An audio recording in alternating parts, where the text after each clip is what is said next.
पे लगा हूँ। हेलो बच्चों, गुड मॉर्निंग, गुड आफ्टरनून। और देखिए हम ये प्रश्नावली 5.2 कर रहे हैं। प्रश्नावली 5.2 का ये तीसरा क्वेश्चन, तीसरे का चौथा पार्ट। ये देखो ऋण 4 यहाँ भरना है, भरना है, भरना है, यहाँ भरना है, और ये अंतिम पद 6 है। तो कुल कितने पद हैं इसमें? 1 2 3 4 5 6। तो पहला पद और छठवां पद आपको ज्ञात है।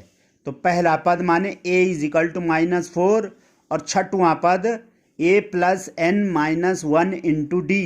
छठवां माने n बराबर 6 है। 1 2 3 4 5 6। छठवां पद माने n बराबर 6 है। तो a plus n minus 1 into D से 6 ऋण 1 इंटू डी। 6 ऋण 1 माने 5। तो छठवां पद क्या हो जाएगा? a plus 5d। a plus 5d हो जाएगा। तो a plus 5d is equal to क्या दे रखा है? 6। तो a का मान है -4 plus 5d is equal to 6। तो 5d इज इक्वल टू, इसको इधर ले आओ, -4 को, 6 प्लस 4 हो गया, 5d इज इक्वल टू 10। तो d इज इक्वल टू 10/5 माने 2। तो a इज इक्वल टू -4 आया, d इज इक्वल टू 2 आया। तो अब हमें दूसरा पद निकालना है। दूसरा पद निकालना है माने पहला पद तो a हो गया, दूसरा पद क्या होगा? a plus D. a plus n minus 1 into D से दूसरा पद माने n बराबर 2 है, तो 2 ऋण 1 इंटू डी माने 1d। a प्लस 1d, तो a प्लस डी कहेंगे। तो a का मान है -4 प्लस d का मान है 2, तो कितना आ गया? -2। तीसरा पद a प्लस 2d, 3 ऋण 1 इंटू डी माने 3 ऋण 1 माने 2d। तो a प्लस 2d ये तीसरा पद हो गया। तो मान रखेंगे -4 into 2 into 2 is equal to 0 आ गया ये। चौथा पद a प्लस 3d, तो -4 into 3 into 2 is equal to -4 plus 6 is equal to 2। पांचवा पद a प्लस 4d, तो -4 plus 4 into 2 is equal to -4 plus 8 is equal to 4। तो इस तरह से ये हमने रिक्त पद भर दिए हैं। -4, पहला पद -4, दूसरा पद -2, तीसरा पद 0, चौथा पद 2, पांचवा पद 4 और छठा पद क्या है इसका? 6। तो इस तरह से हम ये करेंगे। अब देखो इसमें पहला पद ज्ञात नहीं है, दूसरा पद ज्ञात है और ये अंतिम पद ज्ञात है। तो दूसरा पद ज्ञात है माने दूसरा पद बराबर 38। तो दूसरा पद माने a plus D is equal to 38। और अंतिम पद माने छठा पद क्या है? ऋण 22। छठवां पद ऋण 22 है, माने a plus 5d is equal to ऋण 22।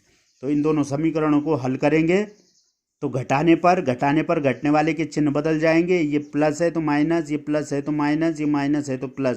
तो a माइनस a कैंसिल हो गया। d minus 5d minus 4d, 38 धन 22 कितना हो गया? 60। तो d इज इक्वल टू 60/4 बराबर ऋण 15। तो d का मान ऋण 15 आया। अब d बराबर ऋण 15 किसी भी समीकरण में रख लो, एक में रखो चाहे दो में रखो। तो हमने एक में रखा तो यह आ गया a प्लस -15 बराबर 38। तो a माइनस 15 बराबर 38। तो a बराबर 38 धन 15, तो a बराबर 53। तो पहला पद आ गया आपका 53 और d सारबंतर आ गया ऋण 5, ऋण 15। तो अब पहला पद तो हो गया, पहला पद ज्ञात नहीं है, तो पहला पद हो गया a बराबर 53। तीसरा पद निकालेंगे a प्लस 2d। तो a का मान रखेंगे 53 धन 2 इंटू -15, तो 53 ऋण 30 बराबर 23। ऐसे ही चौथा पद निकालेंगे a प्लस 3d, तो 53 धन 3 इंटू ऋण 15, तो 53 ऋण 45 बराबर 8। पांचवा पद निकालेंगे a प्लस 4d, माने 53 धन 4 इंटू -15, तो 53 ऋण 60 बराबर ऋण 7। तो इस तरह से ये हमने खाली स्थानों में भर दिए हैं। 53, पहले खाली स्थान में 53, 38 दिया हुआ है, 23, 8, ऋण 7 और ऋण 22 दिया हुआ है। ये हमने खाली स्थानों में भर दिए हैं। इसी तरह से ये देखिए प्रश्न नंबर 4, AP 3, 8, 13, 18 अप टू 100 का कौन सा पद 78 है? कौन सा पद 78 है माने n का मान निकालना है हमको यहाँ। कौन सा? तो ये AP दी हुई है। इस AP में a बराबर 3 है, पहला पद 3 है। सारवंतर d बराबर दूसरे में से पहला पद घटाओ 8 ऋण 3 बराबर 5, या तीसरे में से दूसरा पद घटाओ वो भी 5 आएगा, या चौथे में से तीसरा पद घटाओ उसका मान भी 5 आएगा। तो सार्वंतर 5 है यहाँ। अब ये हमने n का मान निकालना है। हमने मान लिया कि माना AP का nवां पद 78 है। AP माने समांतर श्रेणी, तो माना समांतर श्रेणी का nवां पद 78 है। तो nवां पद 78 है माने an बराबर 78। an का मतलब है nवां पद, तो nवां पद 78 है माने an बराबर 78। अब ये फॉर्मूला हम जानते हैं, an बराबर a plus n minus 1 into D. ये nवां पद निकाला जाता है किसी समांतर श्रेणी का, है ना। तो इसमें मान रखेंगे, तो an की जगह में 78 रखा है, 78 बराबर a की जगह में 3 रखा है। n का मान निकालना है, n माइनस 1 इंटू डी माने 5। तो इस 3 को इधर ले आओ, तो 78 ऋण 3 बराबर n माइनस 1 इंटू 5। तो 78 में से 3 गए 75। अब ये 5 यहाँ गुणा में है, तो यहाँ ये भाग में आ जाएगा अपॉन 5। 75/5 बराबर यहाँ रह गया n माइनस 1। तो 75/5 माने 15 बराबर n माइनस 1। इसका मतलब n माइनस 1 बराबर 15। तो n बराबर 15 धन 1। तो n बराबर कितना आ गया ये 16। इसका मतलब AP का 16वां पद कितना है 78 है। 16वां पद इसका 78 होगा। अब प्रश्न नंबर 5 देखिए, निम्नलिखित समांतर श्रेणियों में से प्रत्येक श्रेणी में कितने पद हैं। प्रत्येक श्रेणी में पदों की संख्या निकालनी है, माने n का मान निकालना है। तो ये पहला है 7, 13, 19 अप टू 205। तो अंतिम पद इसका 205 है। मतलब 7 से और 205 तक ये कितने पद हैं, 1 2 3 4 5 6 बीच में और भी होंगे, और 205 तक ये कितने पद हैं। तो ये समांतर श्रेणी है, तो इसलिए पहला पद, प्रथम पद a बराबर 7, d सार्वंतर 13 ऋण 7, 13 ऋण 7 बराबर 6 होगा सार्वंतर। तो माना दी गई AP में n पद हैं, और जिसमें nवां पद कौन होगा 205। अंतिम पद 205 होगा।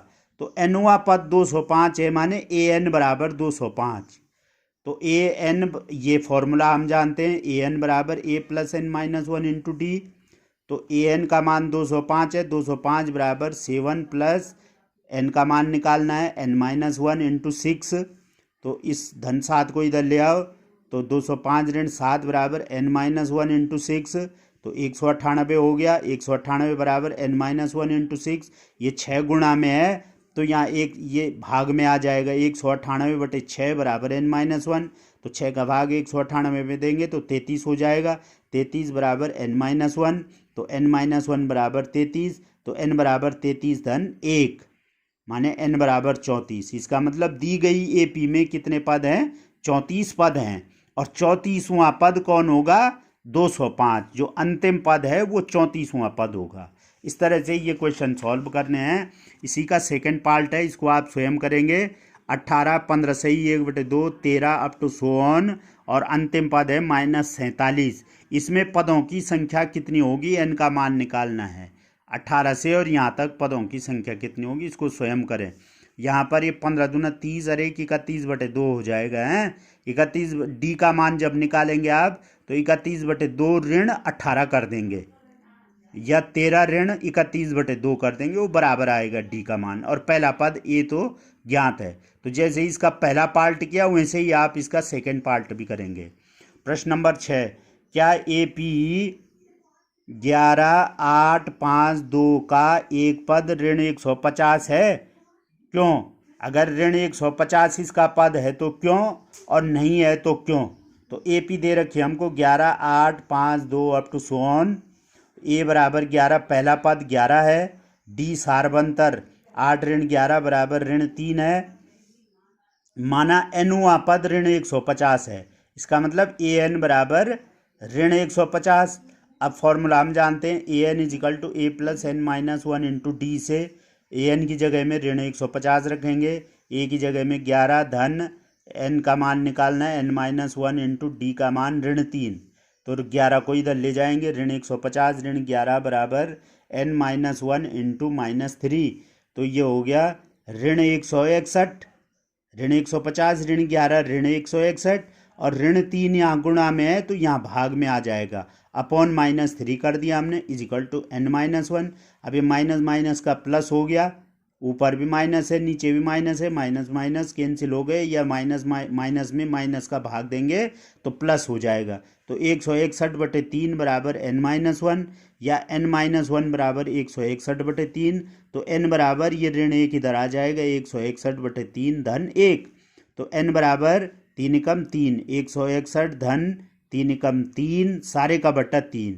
तो n बराबर 164/3। तो ये आ रहा है लगभग 54.66, लगभग 6 आता जाएगा ना ये।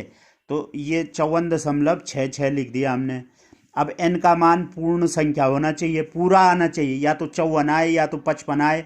पदों की संख्या पूरी होनी चाहिए। पदों का अगर गिनेंगे हम, गिनेंगे तो गिनने में पूरे आने चाहिए, 1 2 3 4 5 6 7 8 9, पूर्णांक आना चाहिए वो।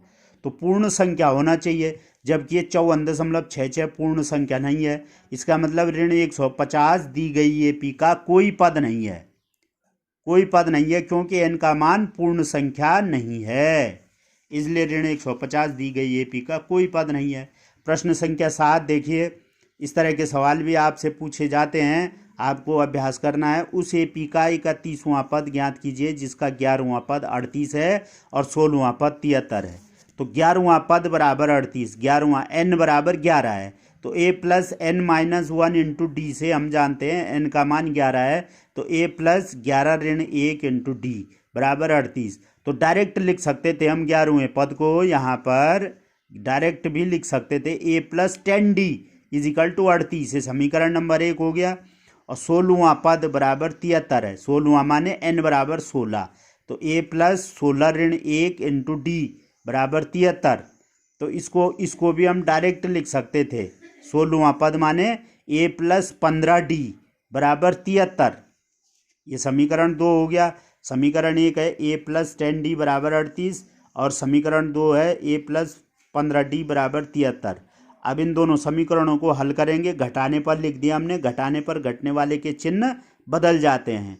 तो ये प्लस है तो माइनस हो जाएगा, ये प्लस है तो माइनस हो जाएगा, ये प्लस है तो माइनस हो जाएगा, a माइनस a कैंसिल हो गया ये।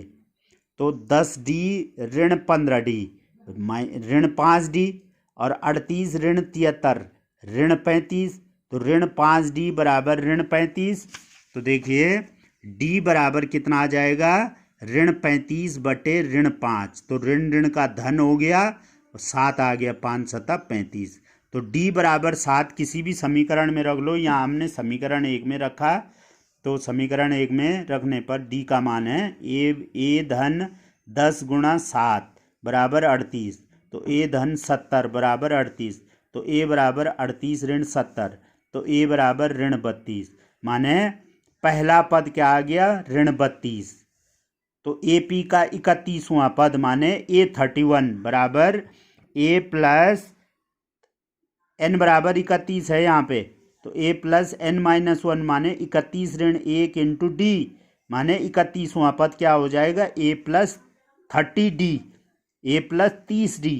तो बराबर ऋण 32 धन 30 इंटू डी का मान रख दिया 7, a का मान ऋण 32 धन 30 गुणा डी का मान 7। तो बराबर ऋण 32 धन 7 21 210। तो बराबर ऋण 32 धन 210 178। तो AP का 31वां पद कितना है, 178। तो आप अभ्यास करेंगे और सारे बच्चे यहाँ तक का काम कंप्लीट करेंगे, और जब स्कूल खुलेगा तो जितना हमने पढ़ाया होगा ऑनलाइन उससे आगे हम पढ़ाएंगे। इसलिए यहाँ तक आप समझ जाएं और इसको ढंग से ये फॉर्मूले सूत्र और इन सवालों पर खूब अभ्यास कर लें बच्चों। Thank you.